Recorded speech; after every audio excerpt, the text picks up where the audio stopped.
Welcome to Rashmi's रसोई। आंब्याचा season म्हटलं तर आपण आंब्याचा शिरा, आंब्याच्या पोळ्या, आमरस पुरी असं नेहमीच बनवत असतो। पण आज मी तुम्हाला अगदी सिंपल सोप्या पद्धतीने आंबा नारळाच्या वड्या कशा बनवायच्या ही रेसिपी दाखवणार आहे। त्यासाठी हा व्हिडिओ तुम्ही शेवटपर्यंत बघा आणि माझ्या चॅनलला लाईक, शेअर अँड सबस्क्राईब करा। आंबा नारळ वडी बनवण्याकरता आपण 1 वाटी खवलेलं हे ओलं खोबरं घेतलं आहे। 1 वाटी आंब्याचा पल्प काढून वापरणार आहोत। 1 वाटी दुधाची साय तुम्ही वापरू शकता आणि 1 वाटी आपण साखर घेतलं आहे। ही आंबा वडी बनवण्याकरता 2 चमचे आपण तूप यूज करणार आहोत। तर चला मग लगेचच रेसिपी बनवायला सुरुवात करूया। सर्वात आधी ह्या मिक्सरच्या भांड्यामध्ये एक करून सर्व इन्ग्रेडियंट्स मी काढून घेते। हे खवलेलं ओलं खोबरं आहे ते घेऊया।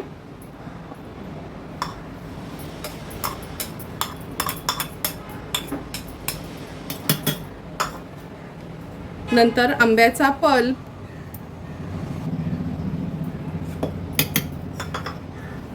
दुधाची साय आणि जर दुधाची साय नसेल ना तर तुम्ही अमूलची फ्रेश क्रीम यूज करू शकता किंवा मिल्क पावडर पण वापरू शकता। 1 वाटी साखर। सर्व जिन्नस आपण सेम प्रमाणात म्हणजे समप्रमाणात घेतले आहेत। आता मिक्सरला थोडंसं हे आपण फिरवून घेणार आहोत।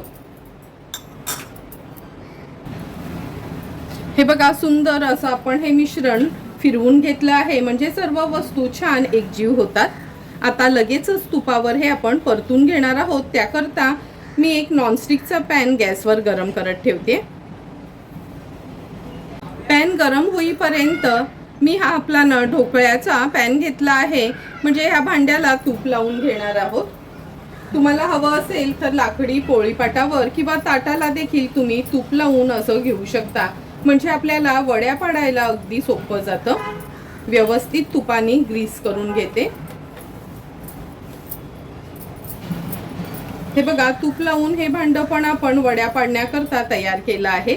चला आता पॅन पण गरम झाला आहे।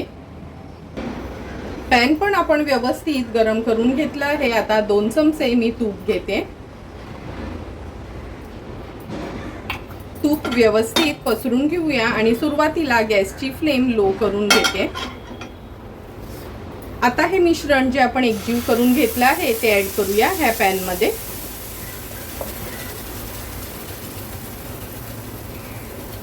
असा हा स्पॅच्युला घेतलात ना का पूर्ण मिश्रण आपल्याला व्यवस्थित मिक्सरच्या भांड्यातनं काढता येतं।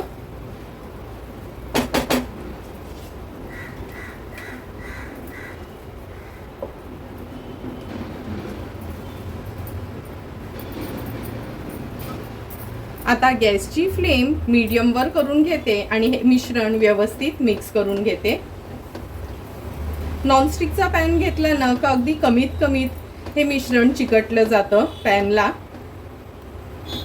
आता गॅसची फ्लेम हाय वर ठेवते। हाय फ्लेम वर एक 2 ते 3 मिनिटाकरता सुरुवातीला व्यवस्थित मी हे परतून घेणार आहे म्हणजे जोपर्यंत ह्याला उकळी येत नाही ना तोपर्यंत।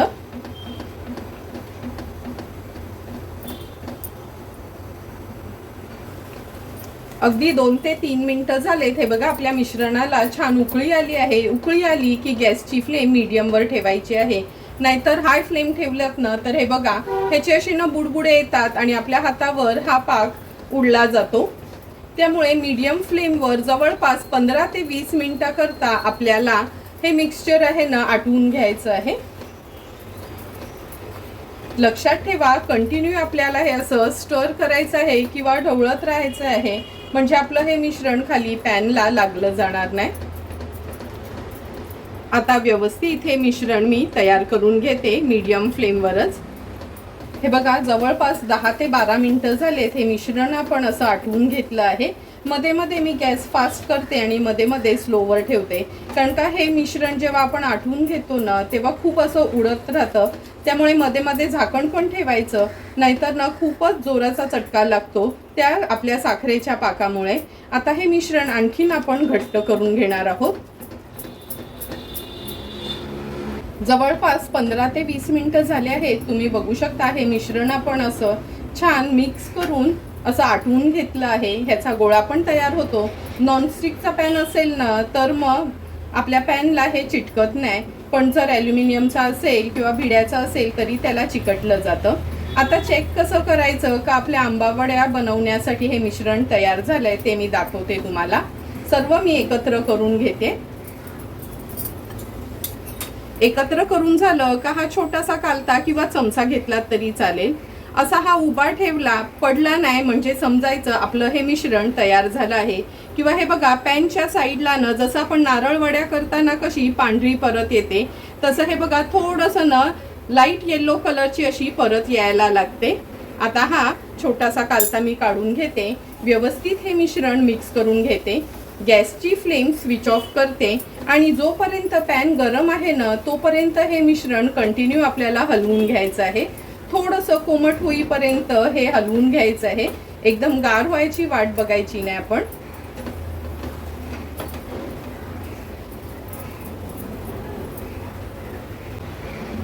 गॅस बंद केल्यानंतर पण तुम्ही बघू शकता पॅन थोडासा आपला गार होईपर्यंत आपण हे मिश्रण असं कंटिन्यू मिक्स करून घेतलं आहे.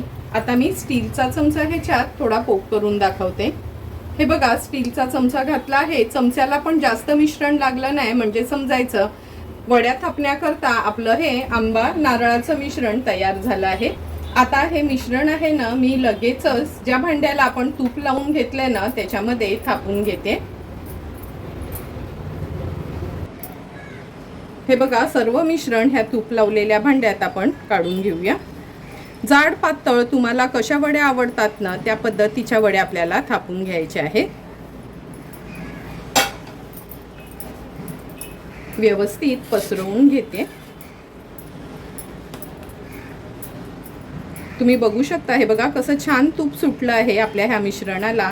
थोडासा स्पॅच्युला फिरवून घेतला तरी पण वरती अगदी तुपाची लेयर आली आहे.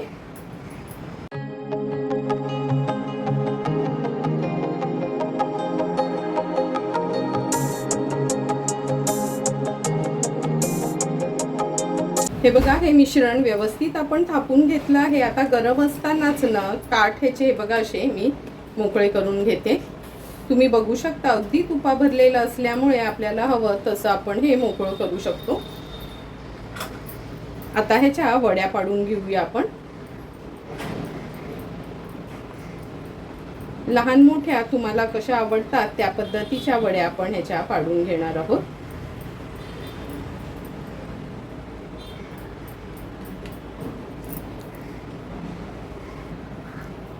तुम्ही बघू शकता ह्याच्या छान अशा आपण वड्या पाडून घेतल्या आहेत. स्पॅच्युलानी आता मी ह्या वड्या व्यवस्थित करून घेते म्हणजे गार झाल्यावर ना अगदी इझिली आपल्याला काढता येतील.